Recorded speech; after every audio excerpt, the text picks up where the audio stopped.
بسم اللہ الرحمن الرحیم، السلام علیکم۔ ابھی لاہور میں لاشیں گرے ایک دن نہیں گزرا کہ ہمارے محبوب وزیر اعظم قوم کو مبارکباد دے رہے ہیں کہ معیشت بحال ہوگی اور قوم کو 5.37% جی ڈی پی گروتھ پر مبارکباد دیتے ہیں۔ میں اکثر سوچتا ہوں ہمارے حکمران اس قوم کو بالکل پاگل سمجھ کے باتیں کرتے ہیں۔ معیشت کا حال جاننا تو کسی غریب کا حال دیکھ لیں، پاکستان کی عوام کا حال دیکھ لیں، انڈسٹری، کاروبار، طبقہ، سب کا حال دیکھ لیں، سب رو رہے ہیں اور ہمیں بتایا جا رہا ہے کہ ملکی معیشت بحال ہونا شروع ہو گئی ہے۔ پھر ایک نئی حکومت کے وزیر خزانہ آگے کہہ دیں گے کہ یہ تو فجڈ اکانومی ہے۔ لیکن دیکھا جائے تو تحریک انصاف کی حکومت کو یہ اعزاز بھی حاصل نہیں ہو سکا، کیونکہ 3.5 سال میں دوسرے دن اکانومی کا رونا روتے ہیں، نیا وزیر لاتے ہیں، پھر کہتے ہیں معیشت بحال ہوگی، جیسے پرانے وزیر کی جگہ نیا وزیر آتا ہے وہ کہتا ہے ملک برباد ہو گئے۔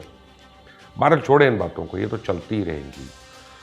بات ہو رہی تھی ثانیہ لاہور کی۔ اس ویڈیو میں آپ کو بتاؤں کہ حکمران تو حکمران، قوم کی بے حسی کا عالم کیا ہے، اور اس ثانیہ میں جاں بحق ہونے والے ننھے افسار کو اپنی آنکھوں میں کیا خواب سجائے لاہور میں آیا تھا اور کیا کرنا چاہتا تھا، اور اس کے علاوہ بھی بہت سی اہم باتوں سے پردہ اٹھاؤں گا۔ لیکن پہلے اس چینل کو سبسکرائب کر لیں۔ بدنصیبی ہے کہ پاکستانیوں کی جان چھوڑنے کا نام ہی نہیں لے رہی۔ کبھی ملک دیوالیہ ہونے کی خبر، کبھی IMF کی غلامی کی خبر، کبھی مہنگائی کی خبر، کبھی پیٹرول بجلی قیمتوں میں اضافے کی خبر، کبھی بجلی کی لوڈ شیڈنگ کی خبر، کبھی گیس کی قلت کی خبر، کبھی پارلیمنٹ کی بدحالی کی خبر، کبھی سسٹم کی ناکامی کی خبر، کبھی ثانیہ مری کی خبر، کبھی لاہور میں دہشت گردی کی خبر۔ بری خبریں ہیں کہ دیمک کی طرح قوم کو چاٹ رہی ہیں اور پورے معاشرے کو کھوکھلا کر کے رکھتی ہے۔ ایسا لگتا ہے ہر کوئی اپنے دل میں خوف کا پتھر سے جائے مجسموں کی طرح گھسٹتا پھر رہا ہے۔ ابھی قوم ثانیہ مری کا غم نہیں بھولی تھی، لاہور سے معصوم جانوں کی خبر آ گئی۔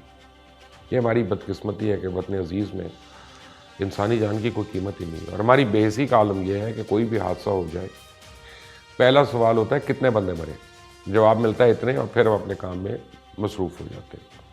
اب ہمارے لیے 4-6 جانا کوئی ایک معمول بن گیا۔ ہاں، اگر مرنے والوں کی تعداد 2 درجن کے قریب ہو تو ہمارے لیے خبر اہم ہوتی ہے۔ ہم 1-2 دن تو شور مچاتے ہیں، اور پھر کبھی صدارتی نظام کا نعرہ سن کے، تو کبھی ہواؤں کے رخ بدلنے کا سن کے سب کچھ بھول جاتے ہیں۔ کچھ زیادہ ہی پریشر ہو تو 4-6 سرکاری ملازمین کو معطل کر کے مٹی میں ڈال دیتے ہیں۔ کسی نے ایک لمحے کے لیے سوچا کہ ہر روز کتنے گھر اجڑ رہے ہیں، ہر روز مرنے والے کتنے بدنصیبوں کو ساری زندگی اپنے پیچھے رونے کے لیے چھوڑ دیا جاتا ہے۔ لاہور دھماکے میں ایک 9 سال کا بچہ ابصار بھی شہید ہو گیا۔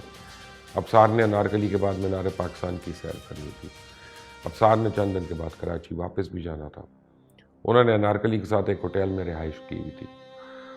دراصل ابصار کے حقیقی والدین مظفر آباد آزاد کشمیر کے رہنے والے، اور ابصار کے ماموں کی کوئی اولاد نہیں، جس کی وجہ سے انہوں نے اپنی بہن سے ابصار کو بچپن میں ہی گود لے لیا۔ ان کے ساتھ ہی رہتا تھا۔ ابصار کا جب دل کرتا تھا مظفر آباد چلے جاتا تھا، جب دل کرتا تھا کراچی۔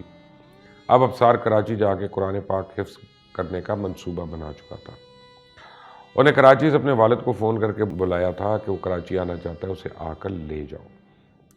لاہور انارکلی میں ابصار اپنے ماموں اور ممانی کے ساتھ جوتے خرید رہا تھا۔ دھماکہ ہو گیا۔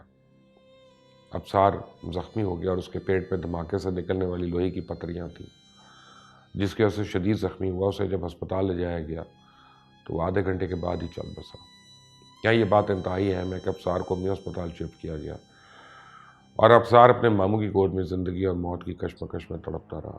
پہلے اسے وارڈ بھیجا گیا، پھر اٹھا کر اسپتال کے کونے میں شفٹ کر دیا، پھر آدھا گھنٹہ اسپتال انتظامیہ کی نااہلی کی نظر ہو گیا اور اسے وقت پہ طبی امداد نہیں مل سکی۔ آدھے گھنٹے بعد ابصار کی لاش اس کے ماموں کو پکڑا دی گئی۔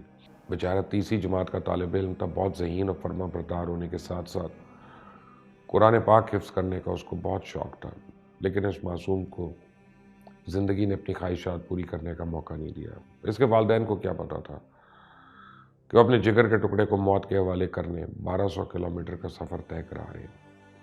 اب ساری زندگی ان کا ایک ہی پچھتاوا رہ جائے گا، کاش وہ اپنے بڑھاپے کے سہارے کو لاہور نہ لے جاتے، کاش وہ اپنے بچے کو انارکلی بازار نہ لے جاتے۔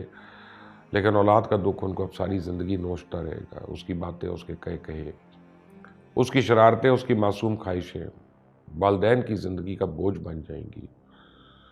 اور ابصار کے ایک نہیں 2 ماں باپ تھے۔ ابصار کے نانا نے اس کے لیے نئی سائیکل لی تھی، بڑے شوق سے اس کا انتظار کر رہے تھے۔ دوسرا مرنے والا زندگی کی 31 بہاریں دیکھنے والا رمضان تھا، جو اگلی بہار آنے سے پہلے ہی دہشت گردوں کا ایندھن بن گیا۔ رمضان ساتھ دکان میں ملازم تھا اور اپنے گھر والوں کے لیے روٹی کا کمانے کا نکلا ہوا تھا، 2 دن کی چھٹی کے بعد کام پہ واپس آیا تھا، لیکن اس کو کیا پتا تھا کہ وہ ایسے ملک میں رہتا ہے جہاں انسان باہر ہنستا کھیلتا نکلتا ہے، لیکن کسی وقت بھی ایمبولنس اس کی میت لے کے اس کے گھر کے دروازے پہ آ سکتی ہے۔ چوبرجی پارک کے رہائشی 31 سالہ سلمان نے بتایا کہ اپنے دوست کے ساتھ انارکلی بازار میں اپنی دکان کے لیے کھانے کی خریداری کر رہے تھے کہ اچانک ایک اور دکان کے کونے میں دھماکہ ہوا اور فوری طور پہ اپنے بائیں کندھے پہ چوٹ اور خون بہنے کا احساس ہوا۔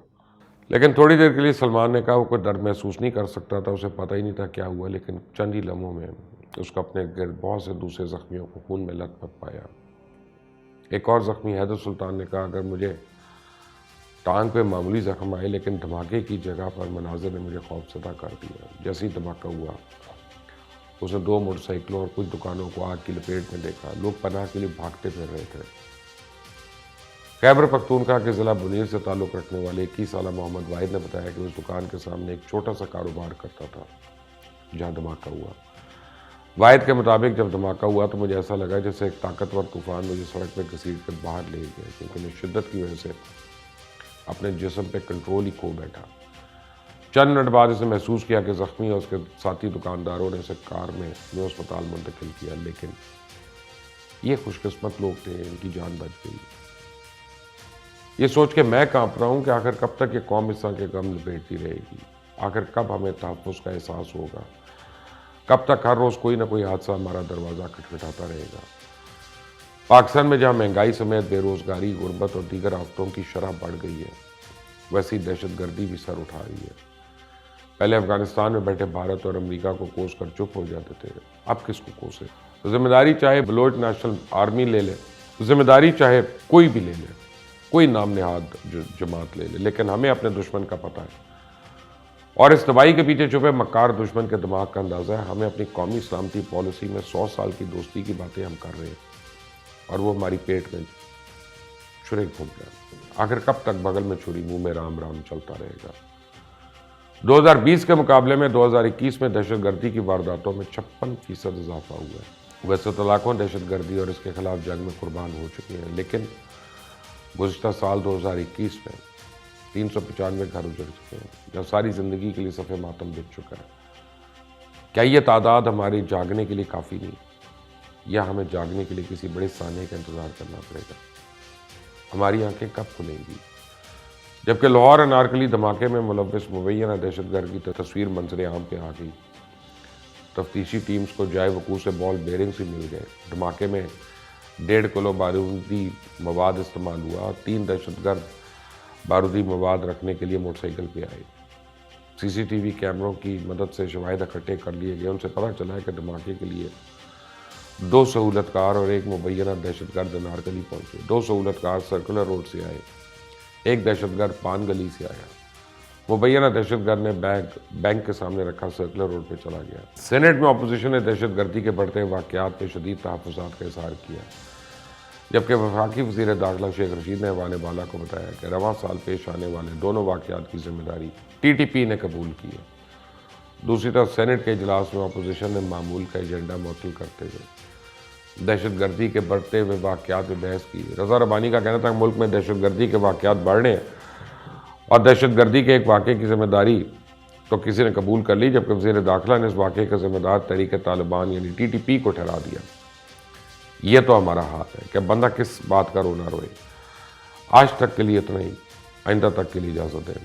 اللہ حافظ۔